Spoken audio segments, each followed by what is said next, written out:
le terrain qui descend du terrain supérieur a été acheté par une personne qui va nous concéder une concession amphithéotique d'une centaine d'années.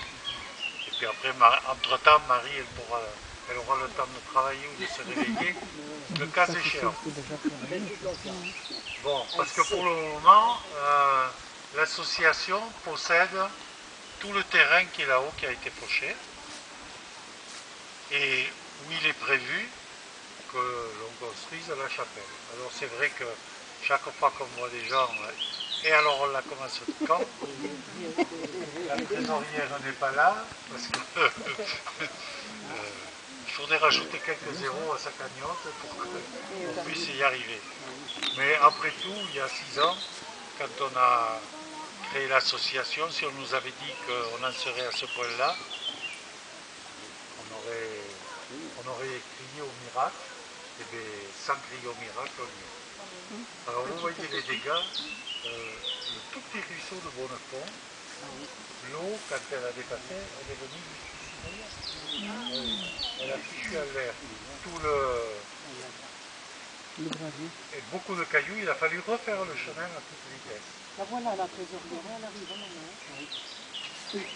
Non, c'est pas elle le trésorier. Elle arrive là au chemin, elle arrive. Ah, elle arrive. Ah oui, elle arrive. Voilà. Avec le coffre. Oui, elle arrive, oui. Eh ben, elle arrive vite, il doit être pas très plein. En passant sur le chemin, là, ici, vous avez les stations. Voilà.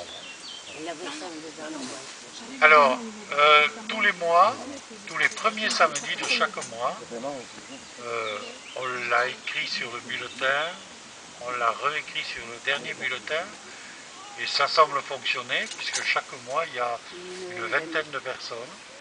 On se retrouve ici en bas à 14h30, et tous les samedis, on médite le chapelet, voilà, très simplement.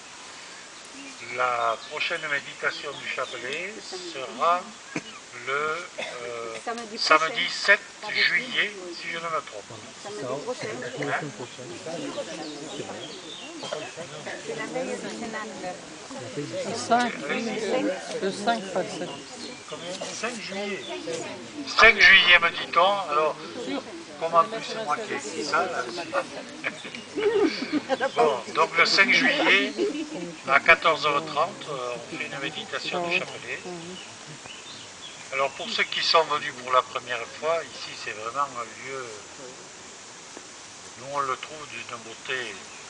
Alors il faut vous dire que quand on l'a connu, cette clairière n'existait pas, ce chemin n'existait pas, le terrain là-haut c'était la jungle, pareil, donc malgré la boue, la gadoue et le reste, nous on est heureux de vous accueillir ici.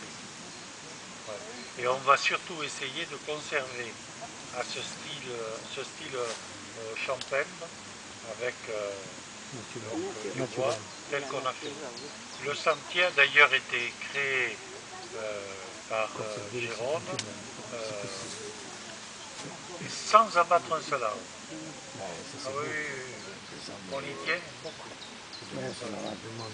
Alors c'est vrai que ce qu'on appelle le totem là-bas devant, c'est moderne, c'est pas très dans la note, mais en fait, bon, il en fallait un parce qu'il y a des pèlerins qui viennent régulièrement.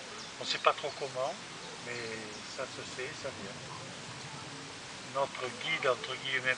Caïsac, il est toujours là. on a vu d'Angleterre il y a 3 jours qui venait. Il disait le totem, donc il faut le laisser. Bien, je laisse la parole à Marie-Claude ou Marie-Christine.